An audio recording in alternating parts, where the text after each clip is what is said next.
And we are live. Hello, everybody. I'm going to get some stuff situated here. Thanks for joining me on another Thursday. I swear I'm not doing that many more of these, though I will be doing another Thursday one next week. A couple reasons for that I'll tell you in a second. I haven't been able to get in touch with Dend, and I hope you're okay. So I'm going to try to go through comments in between stories and get to the questions. So as always, if you can support the channel by going right there to patreon.com/Hemant. And as always, leave a super chat. It's easier for me to spot when I'm reading through comments, and I will make sure I answer those as well. For those of you living in the southwestern Ontario area, let me share this with you really quick. This weekend, I will be speaking at BajaCon, which is in southwestern Ontario. The website is bajacon.com. Look at this lineup. You got Seth Andrews, Forrest Valkai. I don't know if Kate's coming, but Yvette D'Entremont, Aaron Ra. You have so many good people. And I'm the guy whose picture is apparently not working right there. We'll fix that. But that's where I'll be this weekend. If you can make it, it would be wonderful to see you there. One other point of order, which is in 2 hours from right now, the New York Times crossword for Friday will be out. It's one of mine. I hope you solve it. And if you do, let me know how your time goes and if you like anything in the puzzle. I did my best. It's a themeless, it's always fun. Okay, I'm going to try to get to a handful of stories that I'm excited to share with you. Um, the first one I wanted to get to tonight involves something called the Brick Bible. And if you are not familiar with this, you are missing out. Okay, let me tell you a little bit about this book here, and I'm going to share an image of this with you while I tell you about it. This is the Brick Bible. More than 2 decades ago, an artist named L.B. Sperling had read the Bible, realized how disturbing certain parts of it could be, so she began recreating Bible stories using Lego bricks. That is the technical formal name for Legos. Lego bricks. She not only recreated a bunch of these scenes, she then photographed them beautifully, as you can see, and just started creating this website with all the stories of the Bible, well, many of the stories from the Bible told. And it's so well done that, like, it kind of makes you laugh when you see just how detailed it is and how it doesn't skip any of the crazy parts. If it's going through the book of Genesis, you are going to see some very disturbing, possibly incestuous, possibly genocidal stuff. And so I love the Brick Bible. Here's the other thing about the Brick Bible: it came out, or at least it got really popular around the time all those new atheism books came out, like the mid 2000s. So it really was part of that zeitgeist that, people are criticizing organized religion. They're doing it in unique, clever, no holds barred sort of ways. And so this website is a part of that. Eventually, a book publisher says, can we turn this into a book? And this, I'm going to zoom away from that for a second. It spawned a line of best-selling books called The Brick Bible. And honestly, here's the books. If you haven't read it, if you haven't seen the website, it's wonderful. Have fun. It's I cannot recommend it enough. In fact, the Chicago Tribune, I believe, once said the series goes beyond remarkable. It borders on genius. I'm not surprised at all. This is one example of one of my favorite bits from there. This is Cain and Abel, and you can see what the Brick Bible is like here. And they were out in the field, and Cain attacked his brother Abel and killed him. Like, that's a real story from the Bible, and you could see the details that are in this book and the website. It's all there. So, wonderful project. Honestly, I had not thought about the Brick Bible in many years because it was a cool thing way back in the day. It was very interesting, very well done. But then, you move on to other stuff. The thing that made the Brick Bible, I think, keep spawning books, because there's been a lot of books in the series, it's not just that L.B. Sperling was so damn good at creating those scenes with Legos, it's that the stories were accurate. They were presented as the Bible presents them. These are not the sanitized versions of the stories you might hear in Sunday school. Like, they were sometimes violent. They were sometimes sexual. They were sometimes really, really disturbingly sexual. But they had to be, because that's what's written in the Bible. Now, Sperling herself, I want to tell you, is an atheist. This is from her website, where she actually says, Sperling's newfound skeptical outlook was eventually applied to her religious beliefs, and she soon found herself the only atheist in a family, community, and society full of believers. You can also see in the next paragraph, she went on to get a degree in philosophy and religion from Boston University, studying under some big name professors. So this is not just some random person. This is someone who has actually studied this stuff, knows a lot about religion and philosophy, and happens to be an atheist. And all of that is true. Um, the other thing I want to tell you is that the images from the Brick Bible were so well done and so compelling, and the reasons they were originally created, the fact that Sperling was an atheist, they became so peripheral to the actual content that a lot of churches began using the images in their sermons or in Sunday school or in vacation Bible school. Like they said, how do we teach kids the book of Genesis? Well, here's a cool book. And I mean, that's kind of funny considering how it originated, but it's not weird because it is really well done. And in fact, this is probably a publisher thing more than anything. The publishers were like, you know what? We think we can probably sell these books to kids or to pastors and churches for kids, but we probably do need to tone down the violence that you have and some of the sexual stuff. Like, is there a way to do that? And the thing is, you can portray violence in the Bible without having blood gushing everywhere. You can portray sex in the Bible without making it explicit. And so Sperling ended up doing that, not just creating books geared towards kids. She actually created the Brick Bible for kids. And this is also a website where you can read all of this stuff and see all of the pictures. But there is an actual kids version of this project. And on that website, it actually says this is created so that pastors could, quote, display this website and share its stories as part of your religious services or education programs. So it's very nice. I'll give you an example of how it got sanitized a bit, because I don't want anyone to think L.B. Sperling like walked away from the more disturbing scenes of the Bible just to sell a few books. This is an image from the children's version of the Bible with David and Goliath. And here is David bringing home the decapitated head of Goliath. And is that disturbing? I mean, maybe, but that is what the story of David and Goliath says. But the reason this is in the kids' version is that in the regular version, or the adult version, or the teen version, there's a lot more blood in this picture. And in the picture where Goliath's head is cut off, there's a lot more blood. The kids' version just doesn't have that in it. It just shows, see, David beat Goliath. Here's Goliath. So that's an example of what the kids' version of the book looks like. So anyway, that's your introduction to the Brick Bible if you're not familiar with it. The other thing you need to know is that in 2015, again, many years after this book and the web series came out, Sperling announced that she was transgender. That was 2015. And so a lot of the Brick Bible books still have her dead name on it, but there's no hiding the fact that she's trans today. Okay, so that's the Brick Bible. Now, why are we talking about it now?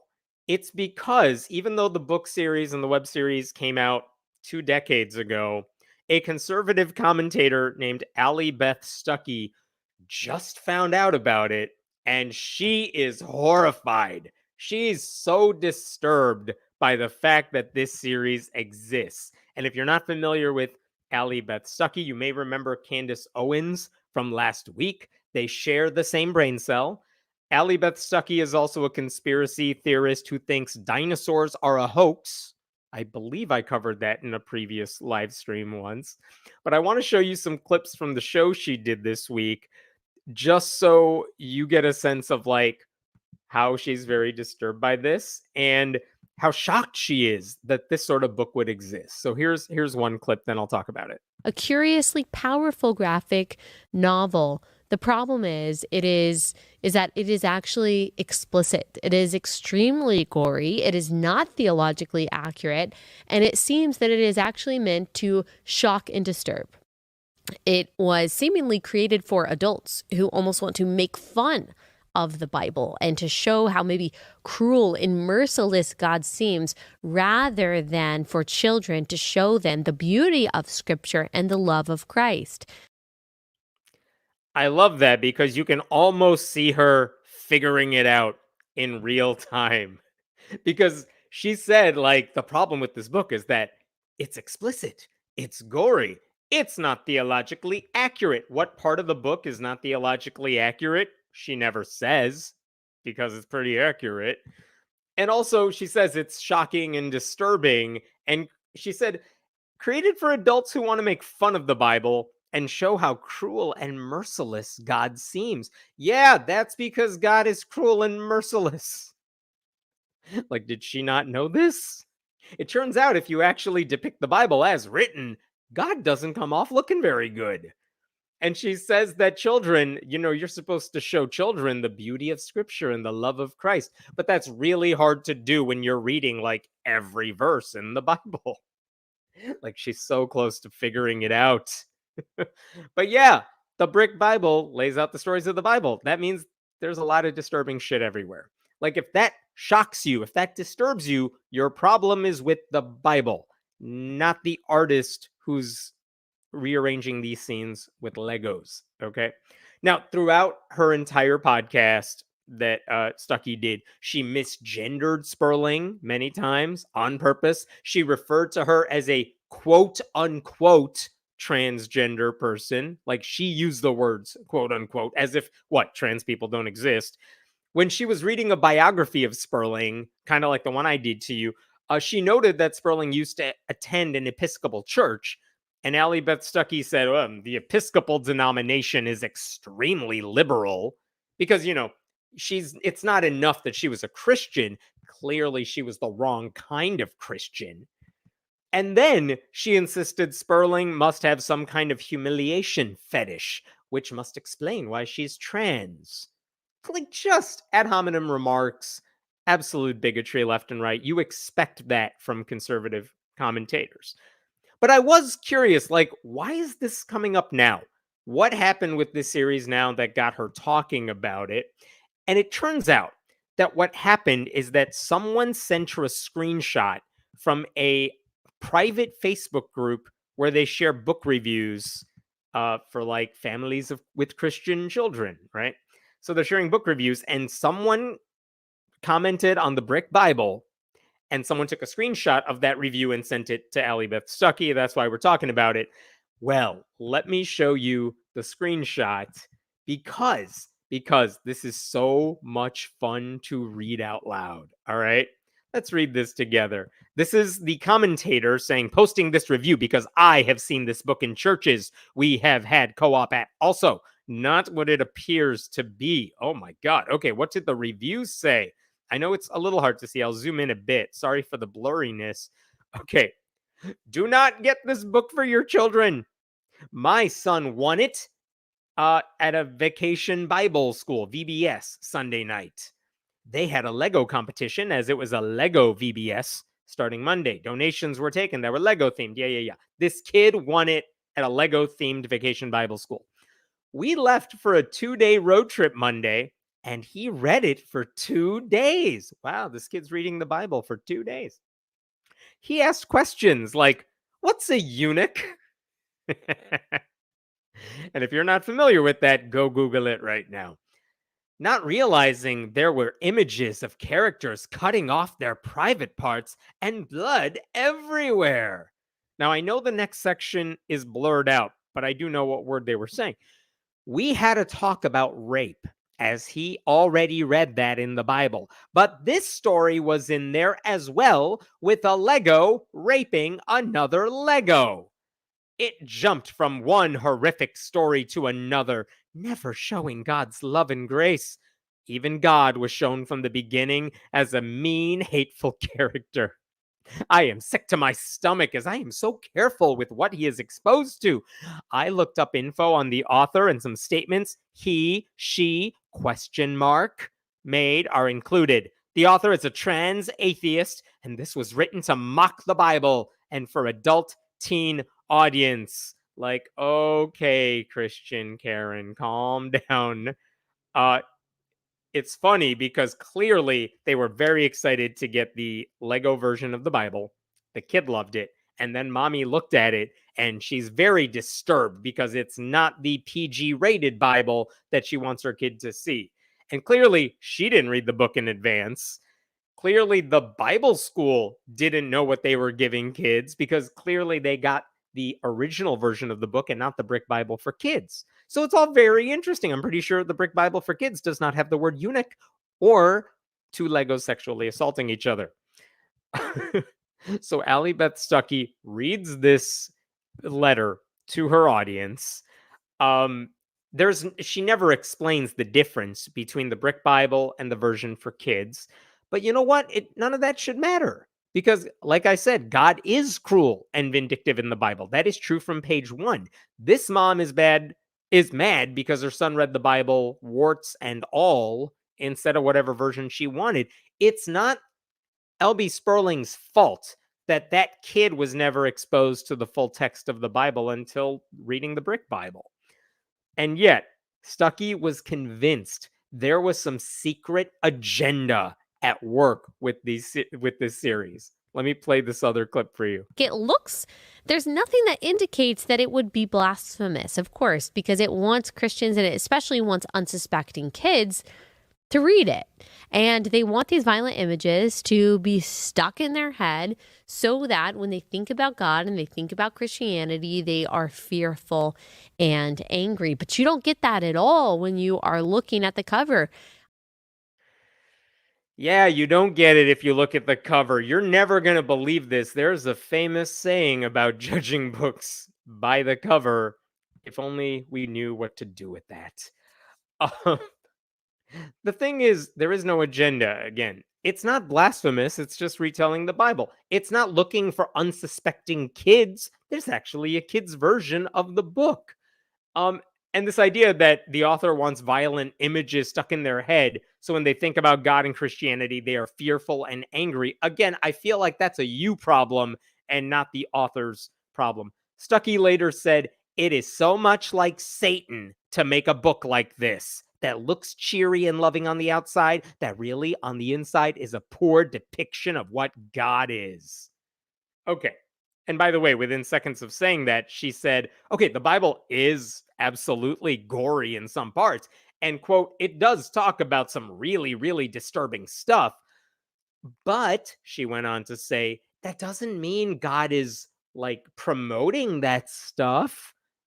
Which, okay, fine. But guess what? The Brick Bible isn't promoting genocide or incest or any of that either. It's just saying this is in the book.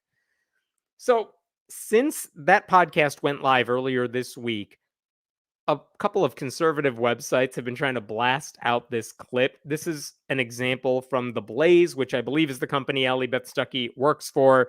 Demonic storybook Bible sold to kids by a transgender atheist. Like, they hit all the keywords right there. Why is it a demonic storybook? It tells the story of Genesis. There is a New Testament version that tells the story of Jesus. What about that is demonic? I don't know. It is not sold to kids. There is a version that is marketed towards kids, but guess what? That wasn't the version talked about in the podcast. And who cares that it's written by a trans person? It doesn't even matter that it's written by an atheist. There's nothing in there that suggests they're trying to like deconvert you. But that's just one example. Here's another one from Charisma, this insane Christian news outlet. Parents and kids misled by deceptive storybook Bible. Who's doing the misleading? It's not the author. I feel like if parents are misled by this book, it's the parents' fault. They didn't know what they were getting because they thought they were getting the Bible. They didn't realize they were getting the whole Bible. Okay, so all of these people are just completely out of line here. Um, so I say all that. I will tell you that I happen to know LB Sperling. We've been acquaintances for many, many years because I'm old and we're both on the internet. So I reached out to LB Sperling and I'm like, "Are you familiar with the fact that Allie Beth Stuckey was talking about your book?" And she was like, "What? Who is that? No idea what you're talking about."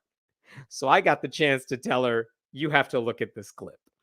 Um, and so we had a chat about all of this. And I have some follow ups for you.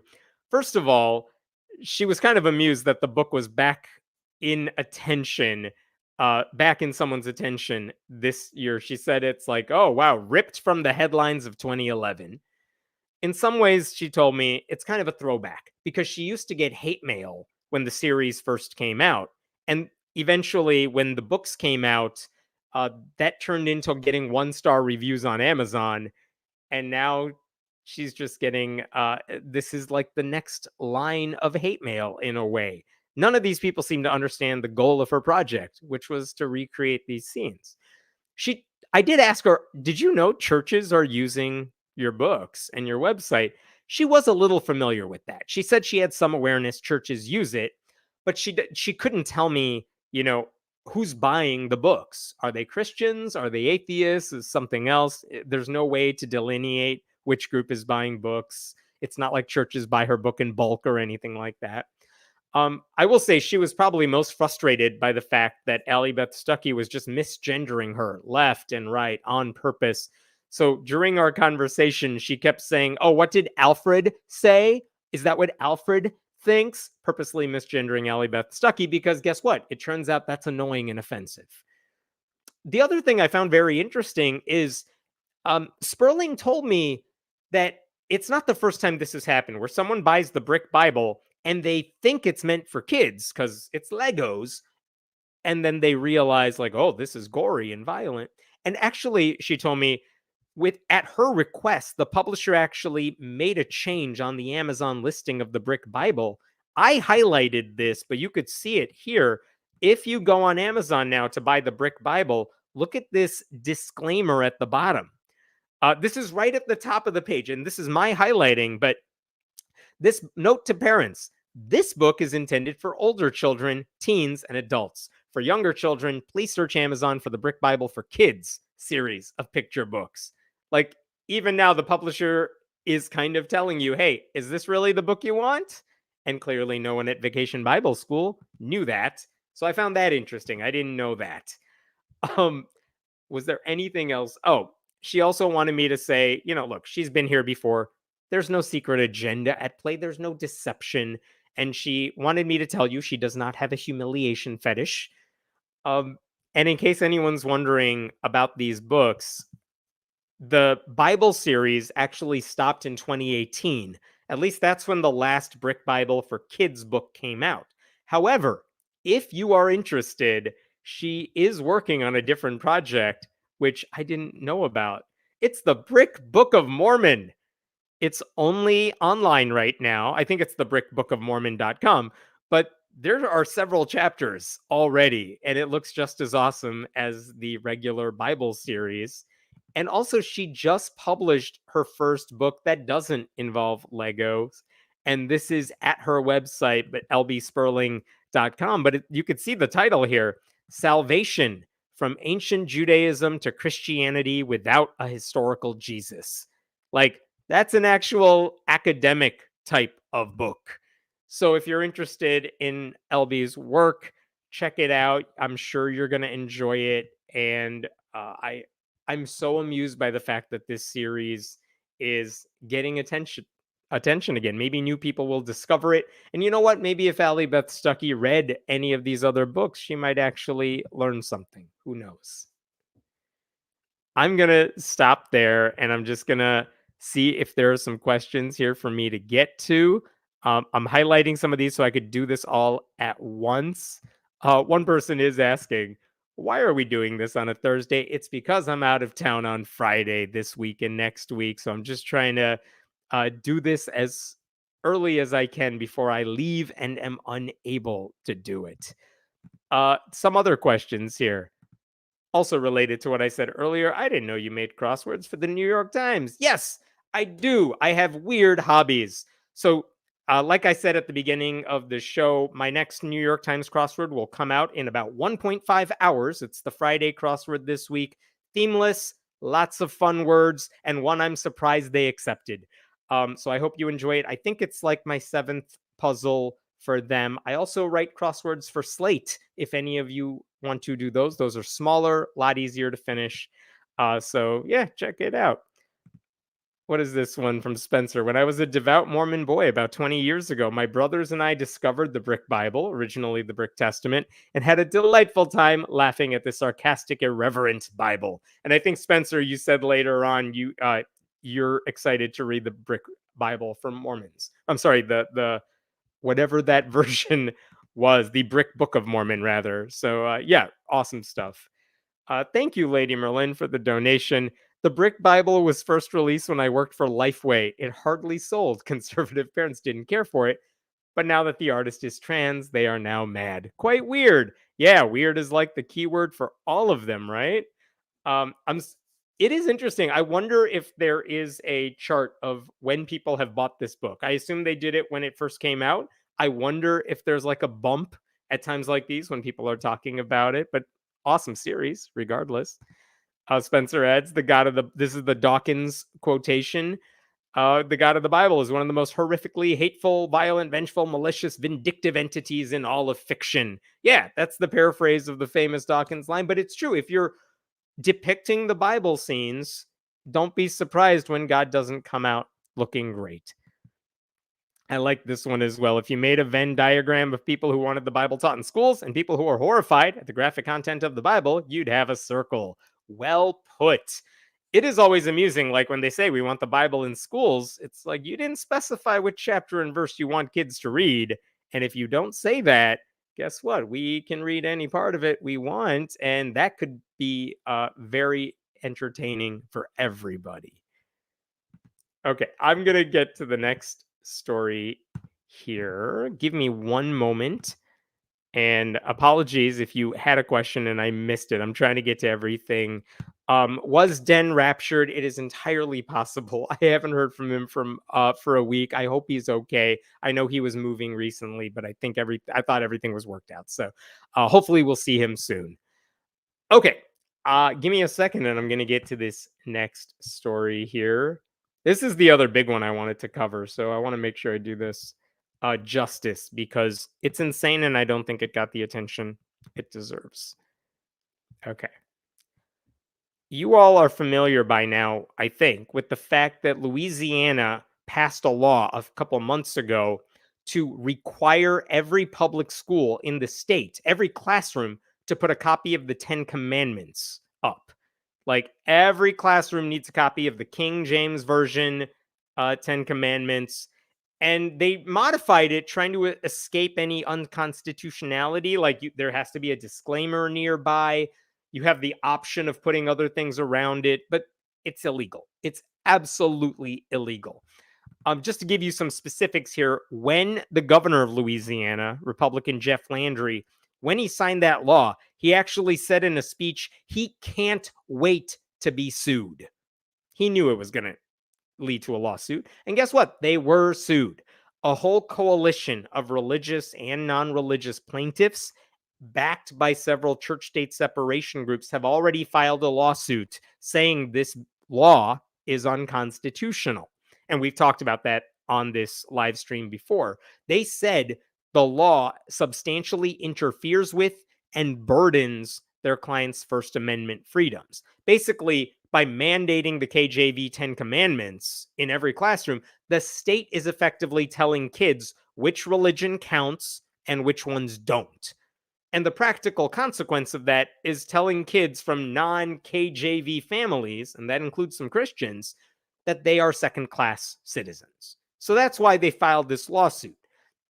Now, in terms of the logistics here, what Landry has said is the law doesn't have to go into effect until January 1st. So no one has to put up the 10 Commandments on the walls until January 1st. The judge has chimed in and said, guess what? Even though school is starting soon, no school can even think about putting up a 10 Commandments sign until like November, which gives him time to issue a ruling one way or the other.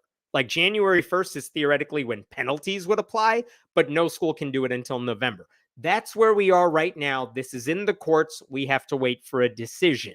Okay.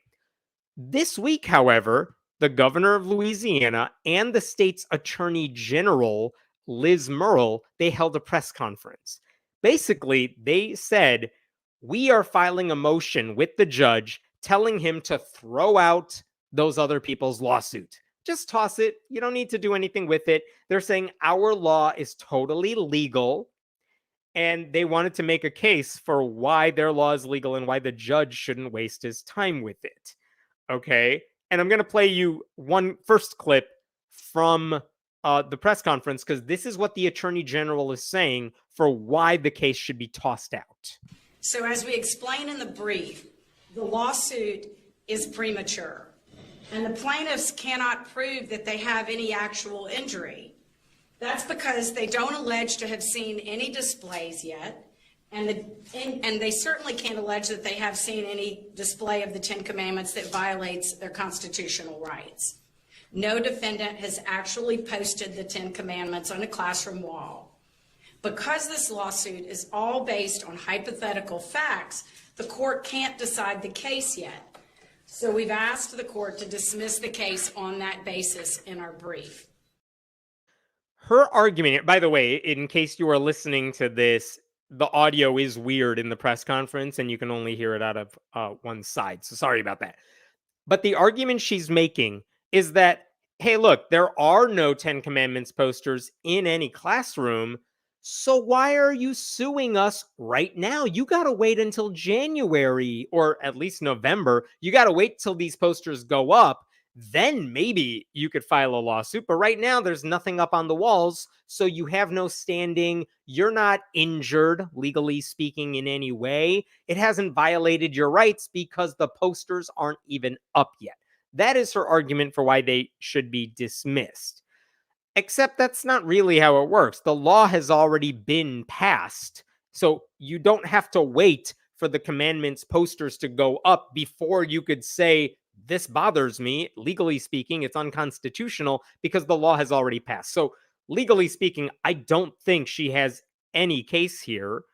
One other thing I want to play for you before I get to the other bit is that Jeff Landry, the governor, then spoke up and said, why is everyone making a big deal of this? The 10 Commandments are wonderful. Here's his clip. Again, one side of your earpiece here. You know, I did not know that the 10 Commandments was such a bad way for someone to live their life.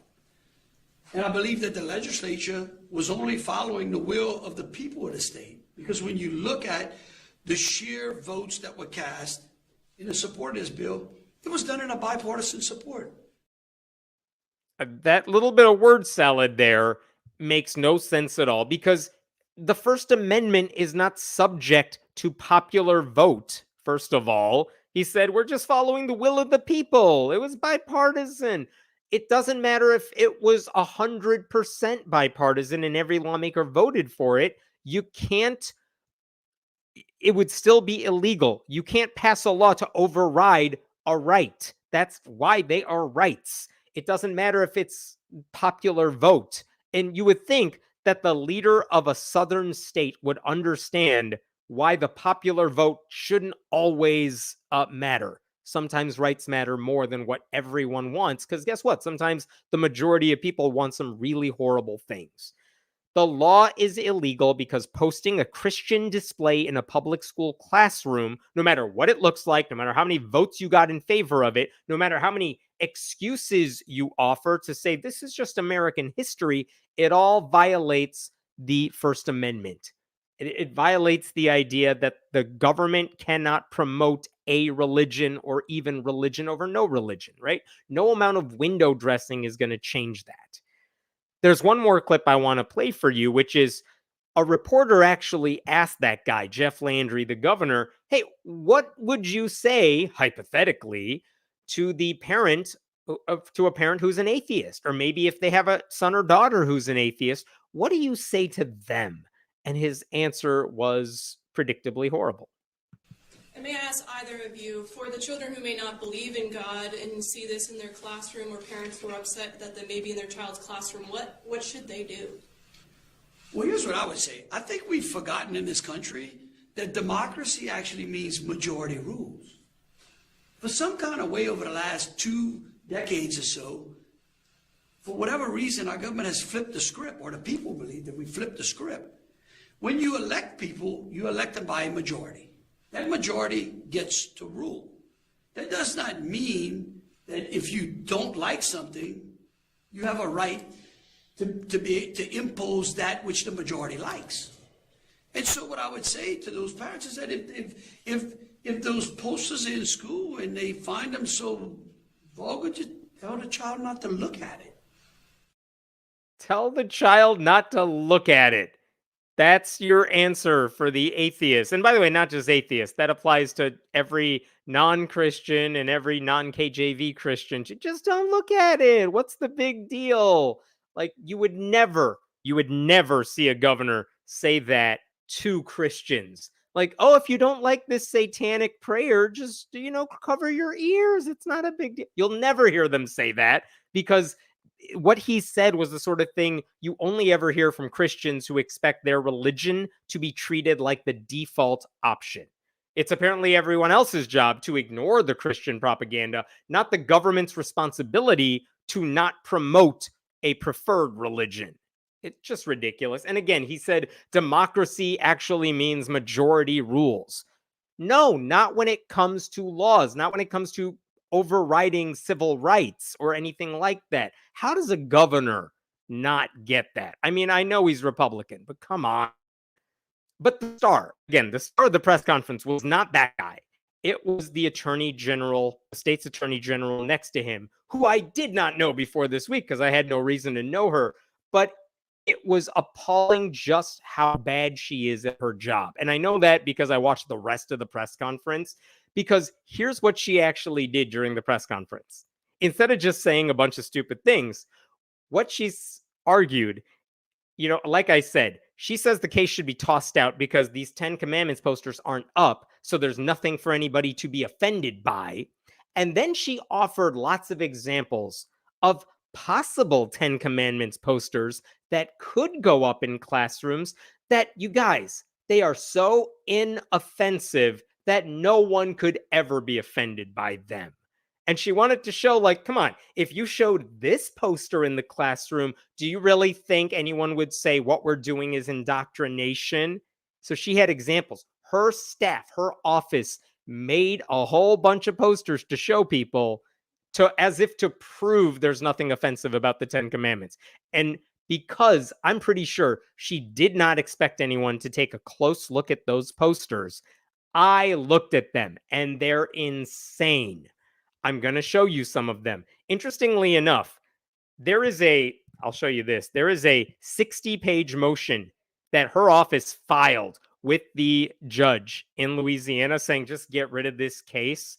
In this lawsuit, after, laying out their argument, she actually includes a bunch of pictures of posters that she says are totally inoffensive. Where did they go? They're down here somewhere. You could see some of these posters they designed, and I'm going to show you some of them up close, okay? But you could see she has these images that her office made throughout this lawsuit. Let me show you one of them, for example, because she had a handful of these available for high-res images of some of the posters that she showed at the press conference. Here is one example of them. Here, check this out. How does the Supreme Court view the 10 Commandments? This is educational, everybody. We're just saying, what does the Supreme Court say about the commandments? Now, behind my head here, that is an image of the type of monument that has been placed outside of some courthouses, state legislatures. So there is your KJV 10 Commandments. That's what Louisiana law says you have to put up in the classroom. But then if you zoom in here, you see a few interesting things. I know it's hard for me to zoom in and get you everything here, but they cite American Legion versus American Humanist Association, which is about like, I think that one was about a Christian cross, but they cite the 10 Commandments and they say for believing Jews and Christians, the 10 Commandments are the word of God. Yeah. The Supreme Court has mentioned the 10 Commandments, but I was interested in these two right here. They're both from Van Orden v. Perry, which is a Supreme Court case from a while back, like 2 decades ago, about 10 Commandments monuments outside a courthouse and a state legislature. There were like 2 Supreme Court cases about 10 Commandments monuments at the same time. They basically said one of them is illegal because it's by itself outside a courthouse, and clearly that privileges Christianity. That's illegal. The other one was outside the Texas state capitol, and they said that one can stay because it's part of a larger display about like the history of law. So it's not privileging Christianity. It's just one of many things. So that was the weird argument offered by the Supreme Court. But interestingly enough, look at what they quote here in the upper left. They quote a dissent from Van Orden v. Perry, where they say the court has subscribed to the view that the 10 Commandments influence the development of Western legal thought, period. And that's interesting because, like, why would a dissent in a case that says the 10 Commandments are fine, why would the dissent say, yeah, I mean, the 10 Commandments did influence Western legal thought? And that's strange.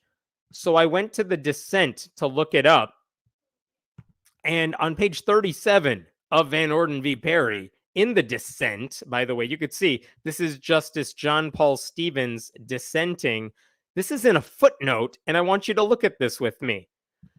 Though this court has subscribed to the view that the 10 Commandments influence the development of Western legal thought, it has not officially endorsed the far more specific claim that the 10 Commandments played a significant role in the development of our nation's foundational documents. Basically saying, I know what the majority said, but they're full of shit. And interestingly enough, the part that says they are full of shit was left off of this quotation right here on the upper left. What about the one right behind my head here? A display of the 10 Commandments accompanied by an exposition of how they have influenced modern law would most likely be constitutionally unobjectionable. I'm going to pause there for a second because no one was arguing against that. Everyone, including church-state separation people, say, yeah, it's fine to teach kids about the 10 Commandments in an objective way. And if you look at the rest of this content, and the Decalogue, the 10 Commandments, could be integrated constitutionally into a course of study in public schools. Yeah, no one was arguing otherwise. We know you can talk about it. If you're reading a book in English class, maybe it's worth bringing up the 10 Commandments because there's a reference to it. No one was saying you can't do that. The difference is just posting the 10 Commandments by itself is clearly an endorsement of Christianity. That's why it's illegal. So why are they quoting these things? This one right above my head that nobody's talking about. This one to your left that totally takes that out of context. Why are they including that in the poster? That is messed up. And that suggests the Attorney General didn't think anyone would look at the poster, did she? Okay, then there is another poster she puts up.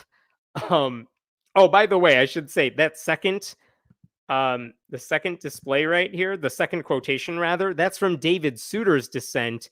And you know what David Souter said? He said it would be okay for the 10 Commandments to be displayed in public spaces so long as there is a context, and that context is historical. Basically saying, we didn't say you can't do the 10 Commandments, but you can't treat it like it's special. So this thing goes against the Louisiana law. Poster is a giant cell phone. Then there was this poster that the Attorney General also put up. And she was very excited by this because, like, you guys, we're quoting Ruth Bader Ginsburg. That's one of your people, not one of our people. And look at this amazing quotation from Ruth Bader Ginsburg. Since the beginning of time, the world has known 4 great documents. Great, because all of all the benefits to humanity which came about as a result of their fine ideals and principles.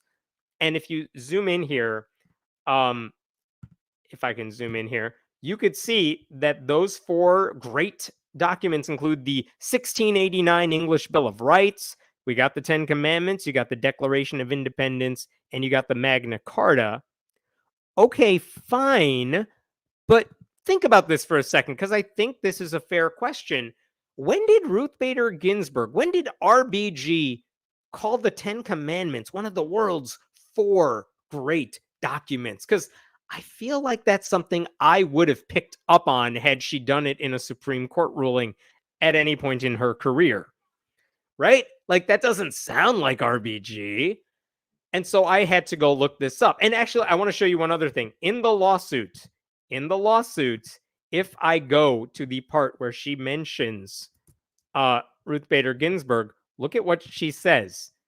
I want to make sure you are seeing this. For history classrooms, a school, teacher, or civic nonprofit looking to donate displays might consider looking to the late Justice Ruth Bader Ginsburg, who wrote in her book, My Own Words, the following. So in the lawsuit, the Attorney General is filing, telling the judge to toss out the lawsuit against her. She's saying, if you're looking for an inoffensive way to show the 10 Commandments, here's an example for you. Look at what RBG wrote in her book, My Own Words, because this legally has the 10 Commandments there, but it's clearly inoffensive. Liberals should love it. It's Ruth Bader Ginsburg. But again, I ask you, where does that quotation come from? She didn't mention it in her lawsuit. She did not mention it in her press conference. So I looked it up in the book. You know where it is in the book? You're not going to believe this. In her book, My Own Words, Ruth Bader Ginsburg publishes an essay that she wrote in grade 8. This is from Ruth Bader, grade 8, in 1946. And the beginning of her essay says the part that's quoted, and it, gives a shout out to the 10 Commandments, which, fine, whatever, I don't care. But let's all be clear, the Attorney General of Louisiana is quoting Ruth Bader Ginsburg from when she was 12 or 13. Listen, I was 12 or 13 once. I was legally stupid. Why on earth are we citing what anybody said when they were 12 or 13 as if that justifies why the 10 Commandments should be put up on classroom walls? That's how deceptive these Louisiana legislators are. Okay? Messed up. Then it got worse. Oh, it got worse. I'm going to show you the next poster she showed the crowd in the press conference. This one will make you cringe more than anything. Are you ready for this? Look at it. Look at it. The 10 dual commandments. She's basically saying, look, Lin-Manuel Miranda cited basically the 10 commandments in the musical Hamilton. Like, he cited the 10 dual commandments, which is like the 10 commandments in the Bible. So you get the 10 commandments in the Bible. That's Charlton Heston from the movie. And she's saying, see, you can't understand the 10 commandments in Hamilton unless you understand the real 10 commandments in the Bible. Which is dumb, because if you have seen Hamilton, if you know the music in Hamilton, you know Lin-Manuel Miranda is not giving a shout out to the 10 commandments in the Bible. It's basically a list of 10 things, and it's fun to just call any 10 things the 10 commandments because it sounds official. But what's interesting is, do you know where that actually comes from, the 10 dual commandments? If you go to genius.com, where they have song lyrics, annotated song lyrics, turns out Lin-Manuel Miranda annotated the Hamilton lyrics. And if you could see on the left side of your screen, I highlighted it's the 10 dual commandments. And then you have above my head here, Lin-Manuel Miranda's actual contributions. Like, this is a verified annotation from Lin-Manuel Miranda. And look what he says here. It was super codified. There was a ritual about it. He's talking about dueling. It was like legal arbitration with guns. So I came up with the idea of doing 10 dual commandments because 10 Crack Commandments, which is a rap song from the 90s, is a how-to guide for illegal activity in the 90s. And this is a how-to guide for illegal activities in the 1790s. So the 10 Dual Commandments is based on the song 10 Crack Commandments. Who is that one by? I thought he mentioned it in here. Sorry, I don't know that song personally.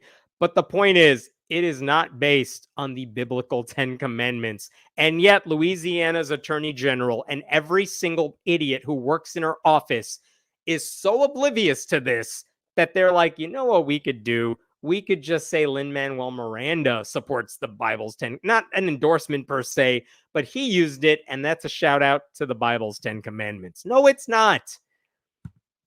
Here's another one from her press conference. Hey, let's just compare Martin Luther King Jr. to Moses. Because you know what MLK did?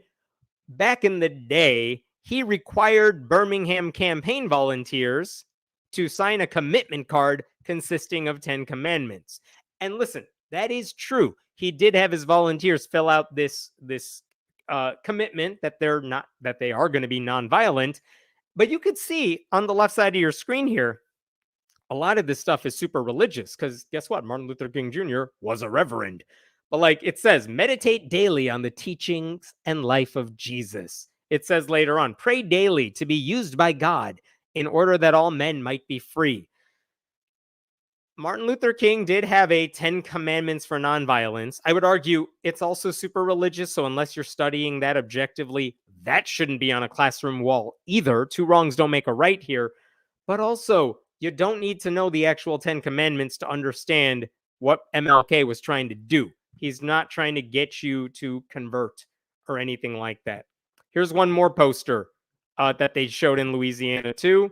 What are they doing here? Let's show famous lawgivers.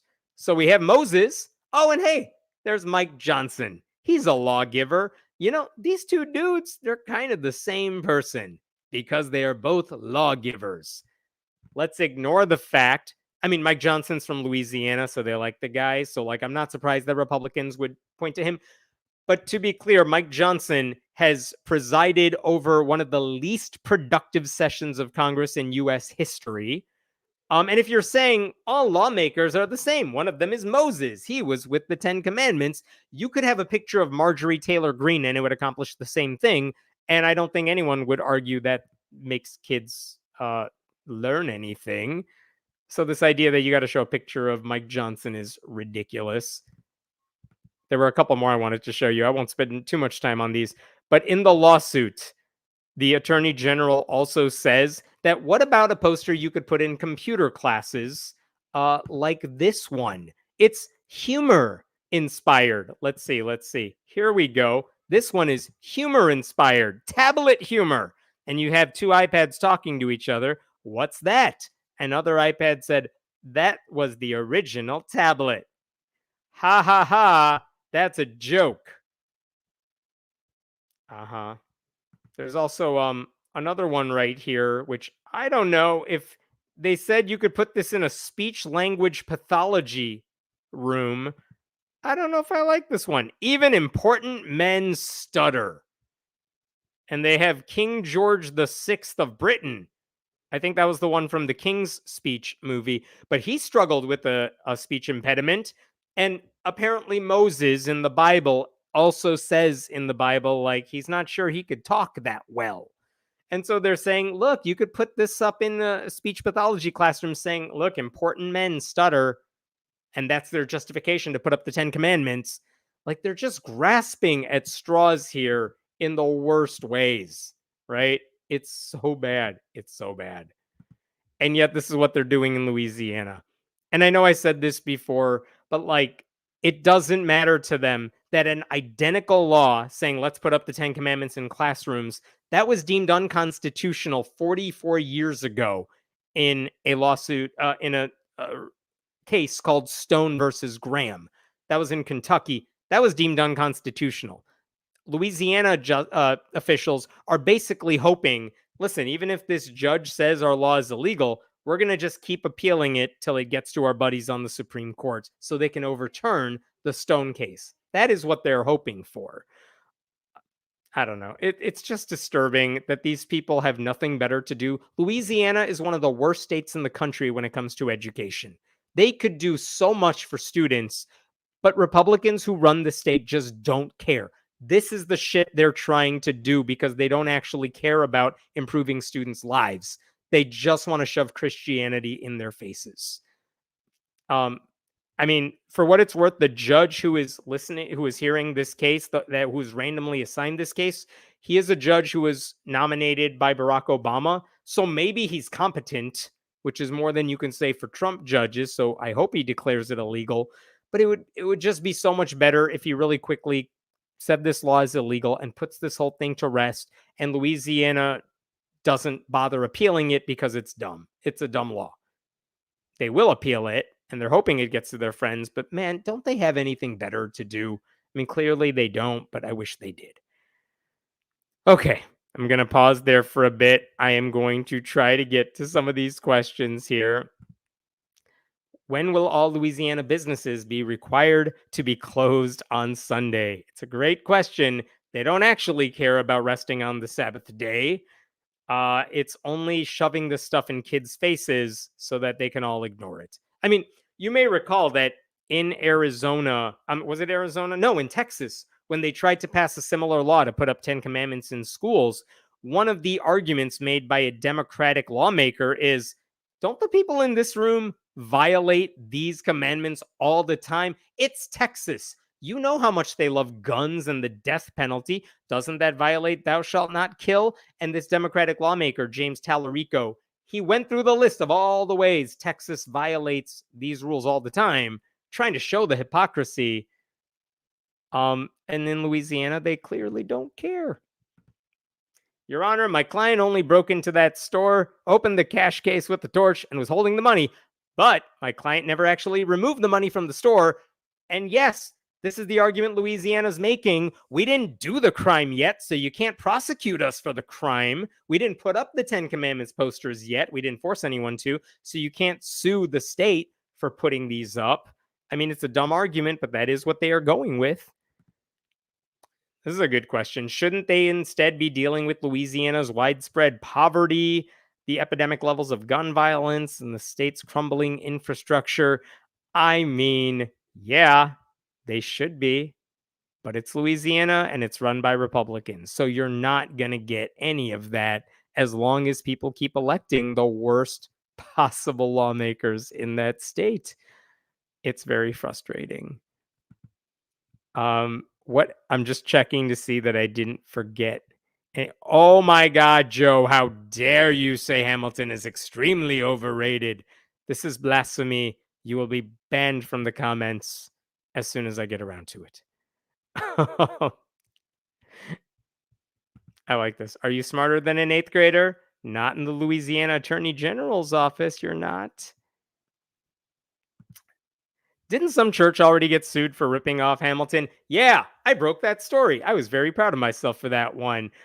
This is not ripping off Hamilton. Lin-Manuel cannot sue over what they're doing here, but it's still a bad argument that Louisiana is making to say that if it's in Hamilton, it's justification to put up the 10 Commandments somehow.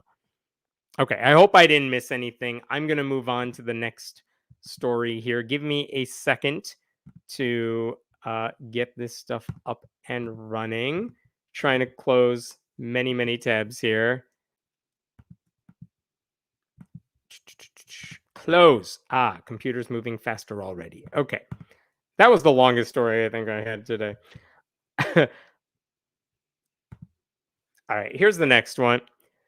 I get from all of you and other readers, I get so many emails saying, here's a pastor who got arrested for something. Maybe you want to cover this story. And my response to everybody is either to ignore those emails or to basically say, I can't cover this story of a pastor who got arrested because guess what? There are so many of those stories every day that there's no reason for me to post about all of them all the time because it just keeps happening. Pastors behaving badly is a whole genre. I believe there's a subreddit dedicated to it. I can't cover them all. So the only time I really cover it is when something really hypocritical happens, and it's not just some dude who works at a church. Here's an example of that, okay? It involves a guy named Dr. Taryn L. Dames, who's the senior pastor of North Dallas Community Bible Fellowship in Plano, Texas. And I'm going to show you a sermon of his, like a 2-minute clip of a sermon. I think it's like 3 or 4 sections clipped together. But in 2022, he gave a sermon about how everyone has embraced sin and it's very bad. Why are we condoning sinners? And he was very mad because he had seen Christians accepting trans people. And how dare they do that? Let me show you that clip and then we'll talk about this. A man's physical, God-given biology can change at any given moment. He think it can. And he can make it by his thoughts change.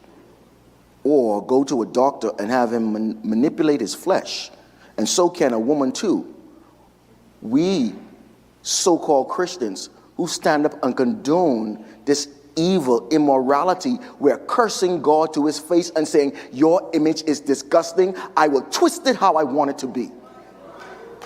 That is what a government is saying. That is what a government is promoting. And when Christians stand up and they feel political versus the outcry of the wrath of God, something is wrong with that Christian. We're living in a place that's bringing down the same thing that happened in Sodom and Gomorrah. We have legalized it. And they spit in God's face and they scoff at him. What image? I can turn your man into a female at any time. That's demonic. And the church just accepted. Well, Pastor Dames is not loving for you to say that. Tell that to Jesus. Why aren't we upset about sin anymore? Why do we just accept it? The perversion. Pastors and preachers right now ordaining homosexuals. Woe to those. The government saying children can have sex transformational surgery. The government is saying this.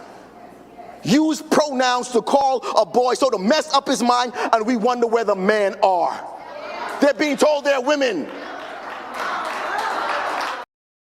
All right. Enough of that. Here's the thing. That sort of bigoted sermon is not, sadly, it's not weird or unusual at many Christian churches. You've heard that before. Hell, you've seen it on Richard Dawkins' Twitter posts.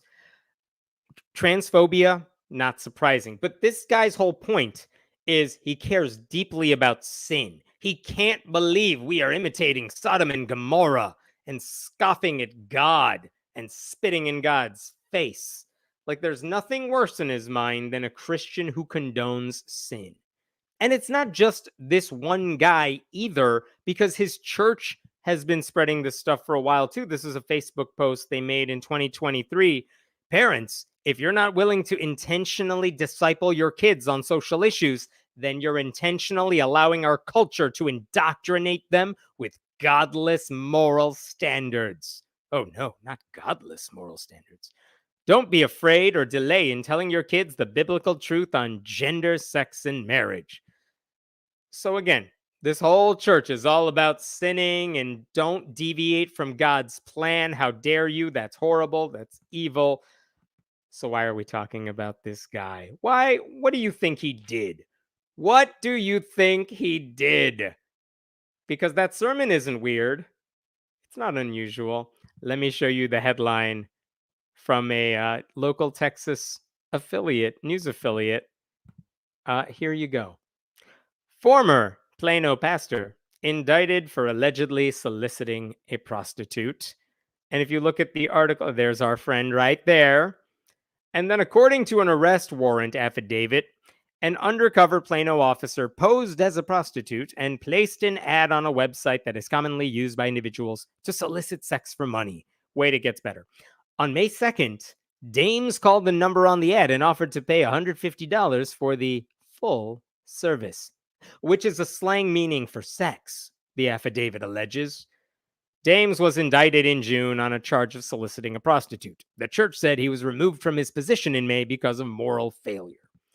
Okay, there's two things to talk about here. First of all, this idea that two consenting adults, one of whom wanted to pay for sex, should that be illegal? I mean, no, I don't care what two consenting adults want to do.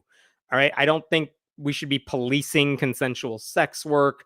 It's important to note he was apparently trying to meet another adult, not someone who was underage. And I can't believe I have to say that, but it seems important since I'm talking about a pastor. So that's one thing. Like, what he did, you can call it an ethical problem, a moral problem. I really don't like that that's criminalized, but it was a crime and he knew it was a crime and he committed the crime anyway. Now, the hypocrisy of what he did, that is astonishing, because it wasn't just that he was not practicing what he preached. He was clearly doing the exact opposite because he figured no one would find out. Like, he violated the law, he violated his vows, and after he told everyone else that they couldn't be sinners, it would be horrible for you to break whatever God tells you to do. Don't break that rule. That would be horrible. This guy was so willing to throw trans people under a bus in the name of obeying God's wishes. But hey, if he wants a full service, there you go. I think the disturbing thing here is my prediction is that after this dies down in a couple months, he's going to try to get back into the pulpit and he'll start spreading a story about, I was just trying to meet that woman in order to save her. I wanted to preach to her. But man, before I could start preaching the gospel, the cops arrested me. Like, that's where this is going. But again, it's the hypocrisy of this all. This guy hates sin. He built his whole career off of that. He's so willing to toss certain minority groups under the bus, and then there he is in the news for that. Good. Publicly shame the guy. He deserves it. That's it. I don't have anything else to add to that story. Just looking to see if I missed any comments before I move on to the next one. I did appreciate this comment right here. I mean, you would think there's a sermon you could easily give that says, even if we don't understand something, even if we think or some Christians say something is a sin, guess what? God created trans people as well. God created LGBTQ people. So it's our responsibility to love them, to understand them, to accept them, even if we don't quite get it. You could make that. I'm not saying I agree with that case, but I'm saying you could make that argument if you wanted to, and some pastors refuse to do that one too, right? So, okay. I hope I didn't miss anything else there. Got a couple more quick ones here that I wanted to share with you. Let me pull this up really quick.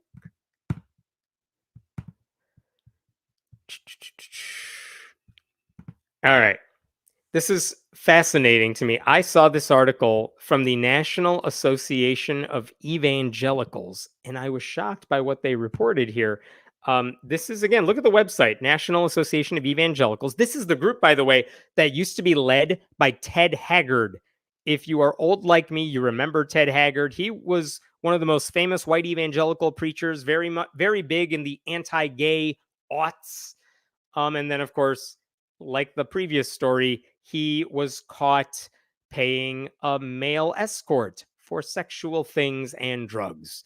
And then he lost his job with the NAE, and he had to start a church in a different area where nobody watches him anymore. That's the National Association of Evangelicals. Anyway, here's this article on their website. Should pastors endorse politicians from the pulpit? I mean, the answer is no. It should be a one-word article. It is not. But this is what's amazing in the article. The vast majority of evangelical leaders, 98%, say that pastors should not endorse politicians from the pulpit, according to a evangelical leaders survey. 98%? Are you kidding me? Really? Wow.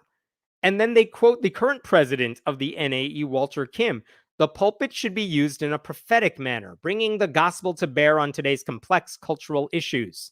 Church leaders should inform, uplift, and draw people into deeper discipleship that impacts how they engage. Okay, I don't care. His quote is very boring. But the argument that they're basically making is if you're an evangelical pastor, you should spend your time in the pulpit telling people about Jesus, winning them over to get born again. You should be spreading the gospel. and talking about anything else is a distraction from that message.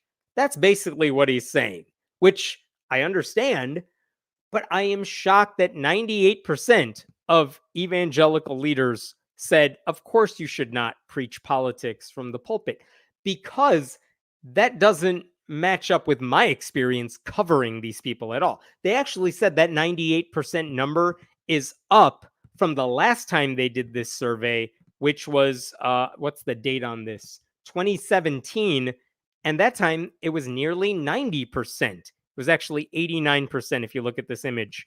89% used to say no. And now, like 7 years later, it's 98%. So, wow, we've had a big epiphany on this issue. None of these pastors thinks you should preach politics from the pulpit.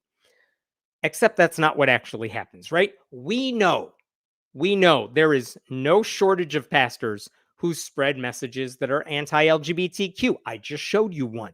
Or they talk about things, they spread messages that are anti-abortion, anti-science, anti-sex, anti-environment, anti-civil rights, anti-women, right? None of that is directly political per se, but Republicans usually run on those culture war issues instead of like the economy. Why? Because they know this is the good stuff. This is what gets our base riled up. So pastors don't necessarily have to tell their congregation how to vote. They can just say, this church is 100% pro-life. Wink, wink. And that does the trick. They don't have to tell you who to vote for, but also only one candidate is also pro-life. And the hint gets through. So like, even if you say don't endorse candidates from the pulpit, isn't that what they're doing when they talk about these culture war issues, right? You don't have to give them a name when the winks serve the same purpose, okay? But even beyond that, we know there are pastors who actually do tell their congregations how to vote. And I've talked about this before, so I'm not going to rehash all of this. But the IRS is so lenient when it comes to the rules about what nonprofit groups are allowed to do or not do if they want to maintain their tax-exempt status. There is a rule called the Johnson Amendment that says nonprofits cannot tell people how to vote. That's it. You can't tell people what to do on their ballots. But plenty of conservative pastors still argue that's too much. We still want to tell people how to vote. We want to have our cake and eat it too. And they've deliberately tried to get the IRS to revoke their tax exemptions so that they could sue the IRS. Like, it's so bad that there are pastors who will tell the congregation how to vote, get a video of that, and then send it to the IRS, basically daring them to revoke the church's tax exemptions. And amazingly, the IRS will not do it. They have not revoked a church's tax exempt status for like decades. And even then it was like one church. It's only happened like one verifiable time. So the IRS isn't going to do anything about it. So these churches have started endorsing candidates. If they're not directly endorsing candidates, they are talking about culture war issues because that serves the same purpose. It gets their congregations to vote for a Republican. Doesn't matter how horrible the Republican candidate is. Like, as I'm making this video, Donald Trump just gave a deranged lunatic press conference this afternoon. He has no business getting anywhere near the White House again. But there are a lot of pastors who are like, you know what? I don't care. I'm not in this for the country. I'm not in this to help the people. I'm in it because we think that's what God wants. And they'll still tell their congregations to vote for the Republican. So where the hell did this idea come from that 98% of evangelical leaders do not want pastors promoting politics in the pulpit? So I went looking for that answer. And it turns out the only thing that you find in that article is this disclaimer at the very, very bottom of it. And I want you to read this with me because I was looking for the actual data. Like, where's the survey? I want to see the methodology. And who did you survey? And this is all I wrote to them. They did not respond to me. But look at this. The Evangelical Leaders Survey is a monthly poll of the board of directors of the National Association of Evangelicals. They did a survey of their buddies, and that's it. They include the CEOs of denominations and representatives of a broad array of evangelical organizations including missions, universities, publishers, and churches. They asked their friends, hey, everybody who works for the National Association of Evangelicals, you know how every day we tell people that they should be spreading the gospel? Do you think people should be talking about politics instead of the gospel? And everyone's like, no, they should stick to the gospel. And then they printed it as if it was a legit survey. And I want you to look at their board of directors here, because that's up on their website. Like, they have their full board of directors. Many of these people, I'm not going to go through all of them, but many of these people do not even run churches.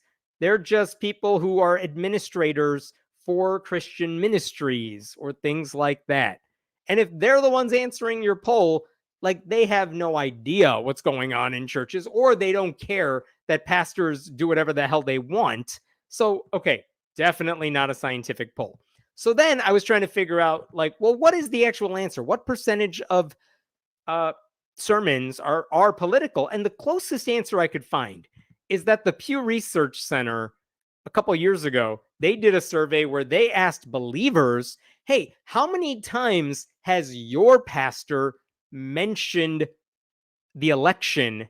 This is in 2021. They said last year, how often did your pastor mention the election in some way or another? So how often did they talk about politics? Now that question will get you a lot more honest of an answer. Not what should pastors do, but what did your pastor do? And check out the answers they got for this one here. 2/3 of congregations heard at least one sermon mentioning the election. And if you look right here on the left side, you could see 67% of churches shared at least one sermon mentioning the election. And among evangelical Protestants, it was 71%. By the way, they didn't even break it down to white evangelicals, because I suspect white evangelicals would be even higher, right? So when they ask believers, it's like, yeah, pretty much 2/3 of the churches in the country promote politics or talk about politics in the pulpit. So this idea that, well, we shouldn't be doing that, guess what? It's happening anyway. All right. Now, what bugs me about this is not the near unanimity of NAE board members who say pastors shouldn't endorse candidates. It's how they ignore how it's already happening. The number of people who think falsely that the gospel message transcends politics, and who think if you stay centered on biblical truth, it can be separated from telling people which party to support. Like, how naive are these people? And the amazing thing is they have the power to do something about this, because if the NAE actually gave a damn about this issue and they wanted pastors to stop promoting politics from the pulpit and telling people how to vote, you know what they could do? They could say that if a pastor endorses a candidate, we're going to kick your church out of the NAE, and we're going to publicly say that. They could do that. They could publicly condemn churches that try to tip the scales for a particular candidate. I don't care if it's symbolic only. That would have an impact. But they won't do that because none of them care. And if someone breaks the rules and preaches politics anyway, they don't mind. Because, frankly, they want the Republicans to win too. They all exist to spread misinformation and make members of their congregations feel like victims. Like, that's why Jesus is an afterthought at so many churches, because they've just become functional arms of the GOP. And frankly, pastors tend to think there's so much at stake in the political world, and that is a more important deal than the eternal consequences of what you do. So they only focus on politics anyway. So don't believe this number that 98% of pastors don't think, or 98% of evangelical leaders don't think pastors should promote politics from the pulpit, because most of them are doing it anyway, and these people are just sticking their heads in the sand and doing nothing about it. Okay, I'll pause there for a second. Yeah, this is a fair. If you want to have a political opinion, you have to pay for it. Tax them. Here's the thing, though. Let me disagree a little bit here. Pastors can have political opinions. They can share them privately. They can share them on their private social media if they want. But when they are delivering a sermon, they cannot tell you how to vote. That's it. It's not even asking a lot, and they act like they're being persecuted. And by the way, that rule applies to all nonprofits. Planned Parenthood cannot tell people to vote for Kamala Harris. They can't. They can say abortion rights is a top issue. They can put out a scorecard of legislators and say, these lawmakers got an A+ rating from Planned Parenthood. The NRA does that as well. But they can't tell you how to vote. They can move like right next to the line. They just can't cross it. And yet all these ministers do it anyway because they think it's all a game. The rules don't apply to any of them. How did they manage to defang the IRS? I don't know if you're talking about Republicans or nonprofits or churches, but I will say I don't think they had to defang the IRS. The IRS was just never doing its job in the first place. And it doesn't matter which party is in charge. And it doesn't seem to matter that under Democrats a couple of years ago, they funded the IRS a lot more, which is a good thing. But there's no evidence that they've taken any action on these churches that are purposely breaking the IRS's own rules. Is there any other question? I hope I am not missing anything here. All right, I am going to move. I got one last story for you. I saved the best one for last, right? And it's one I have not written about yet, but I'm going to share it tomorrow. So you're getting a sneak preview of it here. Give me 1 second. You may have heard that Democrats are really going all in on calling Republicans weird. And it's fantastic because they all are, at least the ones that are in the media all the time, because they're obsessed with the weirdest, dumbest things, and they talk about women in the creepiest ways. So if conservatives want to push back against the accusation that they are weird, my suggestion is they should not listen to the guy I'm about to show you, okay?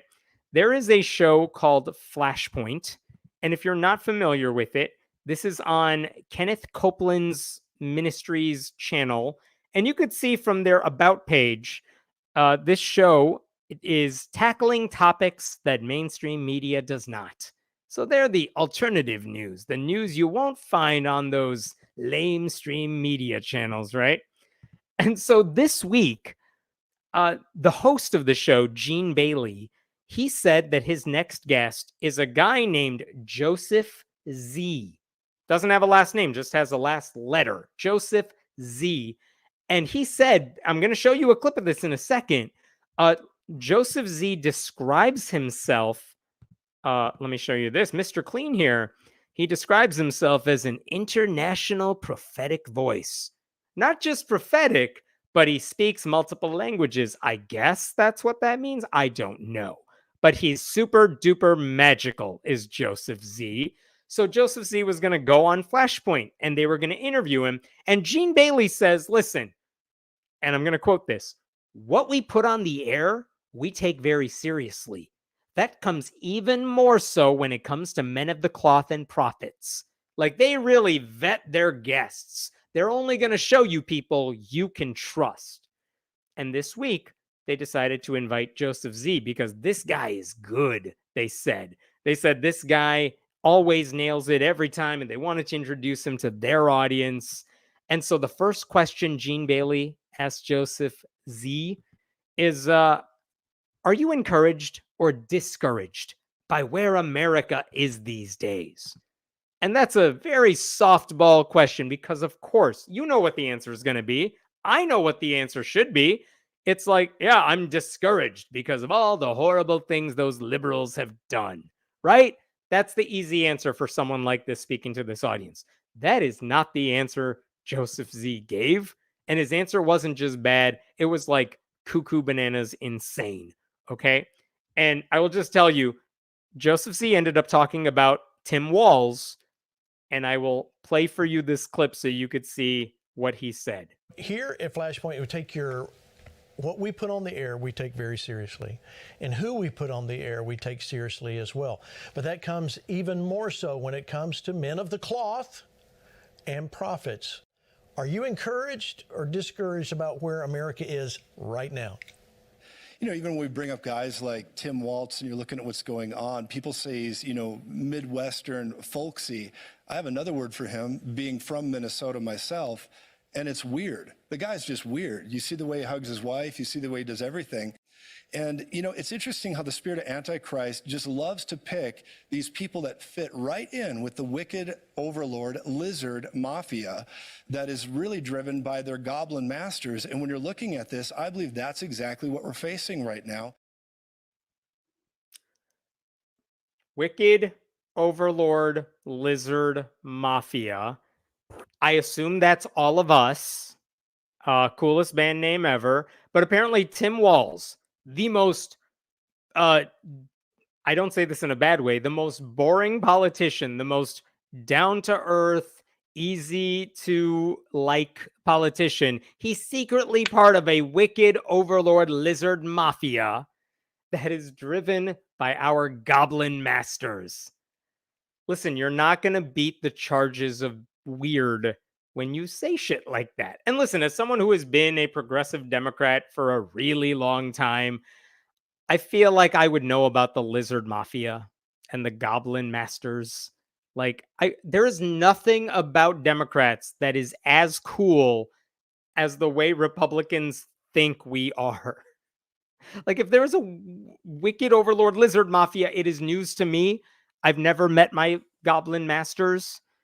And the amazing thing is, Gene Bailey didn't push back on any of that. He just went on to the next question.